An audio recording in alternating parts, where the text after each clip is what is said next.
Hey everybody, Melon here. Welcome back to another episode of Teardown. Today we're going to be doing a teardown of the Pulsar X2 Crazylight, one of the most anticipated releases from Pulsar in a very long time, and one that has made a lot of internal changes in terms of the overall construction, and of course the PCB layout, compared to what we saw in the original X2, which this mouse is based off of. Now, as I said in my full review, which if you missed you can check that out at the end of this video, this mouse is a decently serviceable mouse, but there are a couple unique aspects to this mouse that don't make it as serviceable as the X2 V2 and Pulsar's other mice, because there are some interesting design decisions on the inside. Now, these interesting design decisions aren't going to majorly impact your day-to-day usage, and you can still service the mouse well enough, but if you ever have to do some very in-depth repairs to this mouse, you may run into some problems. So in today's video, I'm going to show you guys how to properly and safely disassemble and reassemble most of the Crazylight, and talk about how to service some parts of this mouse, as well as a couple things to look out for when you do take the mouse apart. But before we get into it, as always, you will need a couple things for your teardown. Firstly, you will need a precision set of screwdrivers. I just have a regular bit here, but having some smaller bits is very helpful. Most of the screws inside the Crazylight are just Phillips heads, but they are a little on the small side, so having a smaller set of bits is helpful. Having a microfiber cloth is also very helpful, just to keep your mouse in place while you're tearing it down, and having something to keep track of your screws like an ice cube tray is also very helpful. But once you have that all together, you're ready to go ahead and get started, so let's go ahead and tear down the Pulsar X2 Crazylight. Now, the first thing you have to do is remove your stock skates. Now, I've already removed my full-size stock skates and I've installed dot skates, but if you have your full-size stock still installed, you will need to remove them.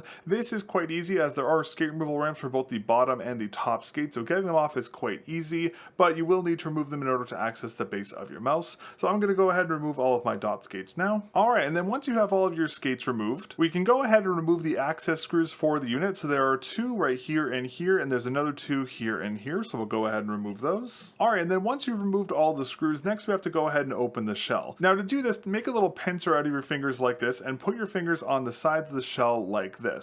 And with a little bit of pressure, you can pop the back of the mouse open, and you can put your fingernail or a pry bar here, and you can run it along the sides of the mouse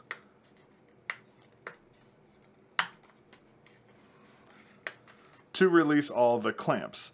Now, before you take the shells off, be very careful, because the scroll wheel is held in place by this top shell here, so don't pull it off at an angle. You want to pull it straight off just like this, and then also be very careful because there is a very thin ribbon cable leading to these side buttons here, and you can remove this by just gently moving the shells over like this and grabbing the sides of this connector here, pulling up, and just gently pull the cable out just like that. And with that, you've disassembled the base shell from the top shell for the Crazylight. We're going to go ahead and put the base off to the side for now, and let's talk about this top shell a little more first. The first thing we can do here with the top shell is remove our side button PCB, which we can do by removing a screw from here and a screw from here. And then once those screws are removed, see how this daughter board is kind of sitting up on these little pedestals here? What you want to do is you want to take your finger and just gently pull them off as best as you can, and with a little bit of pressure, the side button PCB will just pop right out just like this. Just remember to be very cautious with this ribbon cable, as these are quite fragile. Next up, we can go ahead and remove our side buttons, which is a pretty easy task. Take two of your fingers and just quickly press them in like this, and then flip the shell over, and see how on the inside here there are these little clips toward the side. All you want to do is get a fingernail underneath them, and with a little bit of pressure, it will pop out of its holder just like that. And there are your side buttons removed just in one piece. And then lastly, we have the main clicks themselves, which are very easy to remove. All we have to do is remove a screw from here and a screw from here. And once those screws are removed, go ahead and just gently take your finger and press up on the bottom here, and your clicks will just pop out of the shell just like that. And with the main clicks removed, that is pretty much everything for the top shell here on the Crazylight. Again, as I talked about in my full review, the actual click structure has improved significantly from what we saw in the X2 V2, where there's no rubber pads or any kind of weird things. The stabilizers have also been moved to be lower in the shell, and I'm not sure if you saw on the main clicks here, but they are pre-lubed by the factory. It's kind of hard to see the lubing here, but you can see a little bit of the residue up towards the top of the shells there as well, which is great to see. And if the clicks ever get grindy over time or start to have weird high friction, you can just re-lube these tiny little stabilizers on the main clicks very easily, and that will fix any issues you may have with the main clicks. But overall, the top shell has been massively improved from what we saw in the X2 V2, both structurally and in terms of longevity and durability. Next, let's go ahead and talk about the base shell, because this is where this mouse gets a little interesting. Now the first thing we can do here is we can go ahead and disconnect the 200 milliamp hour battery. Now you might notice that this connector is a little different from ones we've seen before, as this is a clip JST connector. All you need to do to remove this is put two of your fingers on the side here and pull down, and then with another finger, I'll try and show this, just lift up this clip as best as you can, and with enough pressure, you should be able to remove it without an issue. Sometimes this top clip can get stuck. Just give it a little bit of a pull and it should come off properly, just like that. I noticed sometimes this piece of plastic holds it into place, but regardless, you can remove it pretty easily. With that disconnected, normally what I would say next is I would say let's go ahead and remove the main board, but oddly enough, the main board for the Crazylight is actually kind of glued to the base.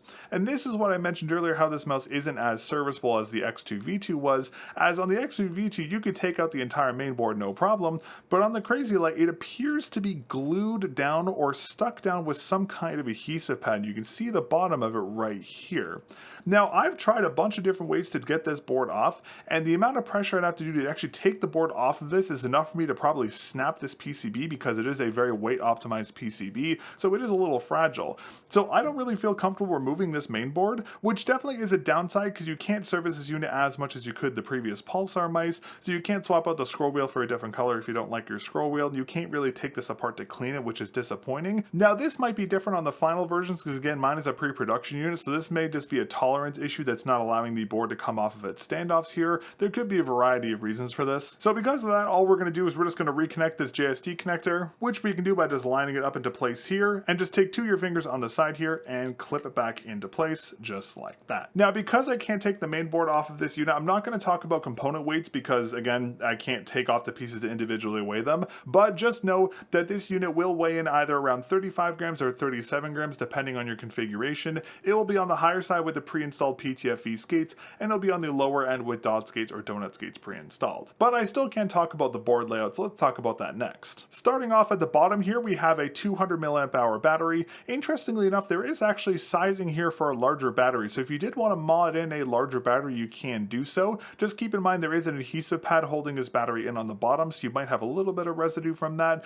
but again, you can mod this out for what looks like a 300 milliamp hour battery or larger if you wanted to. Next, we have our Pulsar XS1, which is just a rebranded Pixar 3950 sensor. We have our Nordic 52840 MCU here. We have our F-Switch 9S encoder, just the Pulsar branded one. We have the brand new FE optical switches, which as I talked about in my full review are an amazing optical switch. Personally speaking, they're tied with Omrons for me because I really do like the way these feel, but again, it'll be up to personal preference, but these are a significant improvement over the Ratio switches we saw in the X2 V2 and the X2H. Another switch that's massively improved here on the X2 CL is the side buttons, as it's using the TTC brown shell blue dot micro switches, the same ones we saw in the HitScan Hyperlight, and these are also a massive improvement over the, I believe they were 1.0 black shell white dot switches we saw in the previous Pulsar mice, but regardless of whatever switch type it was on the previous versions, these are significantly better, so I'm very happy to see them here. Alright, well with all that out of the way, let's talk reassembly. Now, the only reassembly we can really do here for the base is just disconnecting the battery and reconnecting it, but aside from that, there's not much else you can do here, so we're going to put this off to the side for now, and we can talk about the top shell next. Now, the first thing we're going to do here is we're going to go ahead and remount our main clicks, which is a pretty simple process. Now, to remount the main clicks, all you do is thread them into the top of the shell like this. Flip the unit over, and once you have it in, you want to line up the stabilizer like this, and you want to push it over, and that should allow you to clip this into place by just putting a finger on it and pressing it into place just like that. We'll do the same process for the next one. Line up the stabilizer, click it over, and just click it into place just like that. Now, before we put the screw back into the main clicks here, as I always say when I do main click installations, it's very important not to over tension this click or over tension it. If you over tension this click, you can break your main clicks, and if you under tension it, your main clicks won't be as responsive. So you want to screw this screw in until you feel a little bit of feedback from the screw. Don't over tighten it under any circumstances. And now that you've screwed your main clicks in, just go ahead and flip your unit over, and your main clicks should have a little bit of buoyancy to them, as you can see here. If your main clicks are sitting down like this, you've under tensioned them, and if they're sticking up in this like floating position, you can't press them down without really pressing on them, you've over tensioned them. Again, do not over tension these screws because you can permanently break your unit. Just make sure your clicks have a nice natural buoyancy just like that, and that is how they should be. Next up, we can go ahead and do our side buttons. Now this can be a little tricky sometimes, but basically all you do is kind of roughly put them into place, and see this part that's kind of sticking out on the corner here? You want that to go into this little standoff here,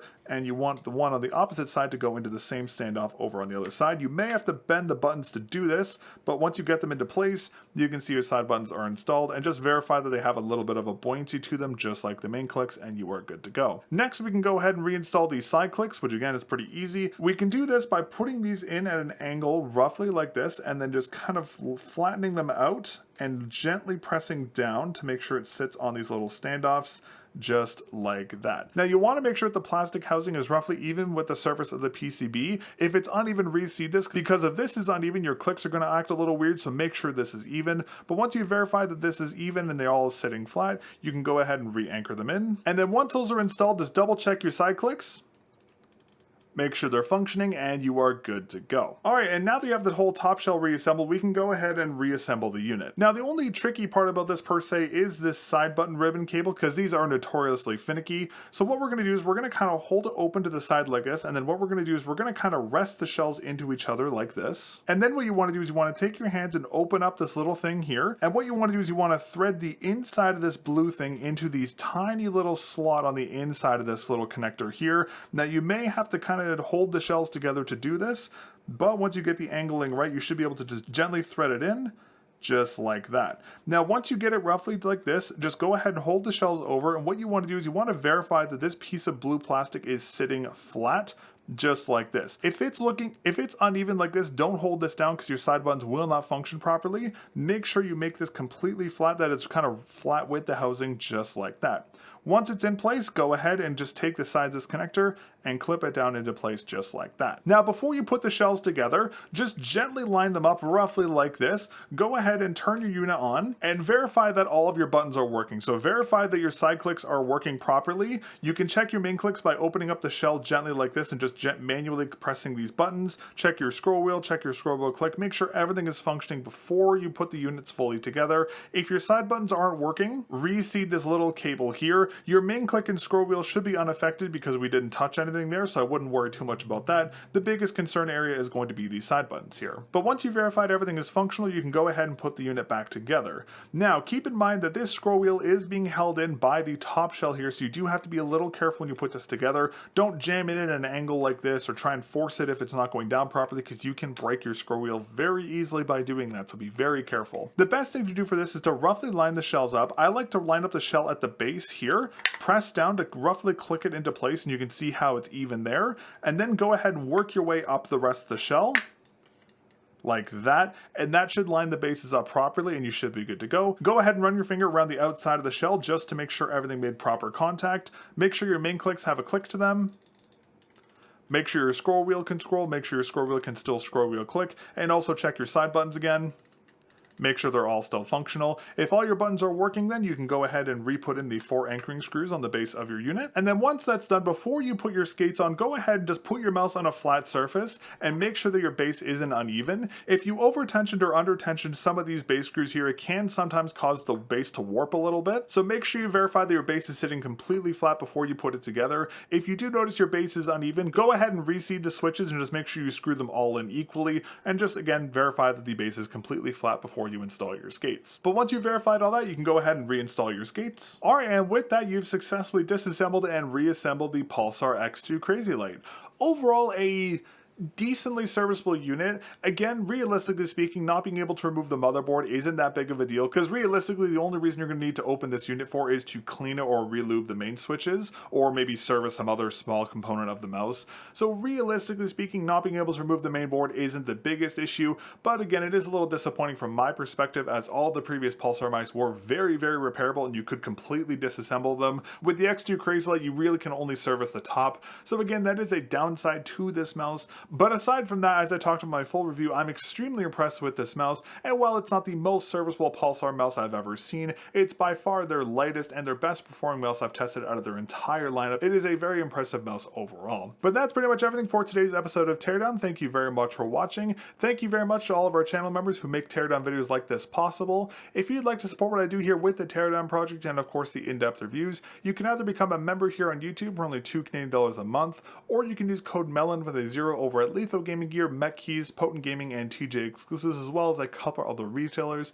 to save yourself some money off your orders and help directly support the channel. Thank you again for watching my teardown of the Pulsar X2 Crazylight, and I'll catch you all in the next episode of Teardown. Peace.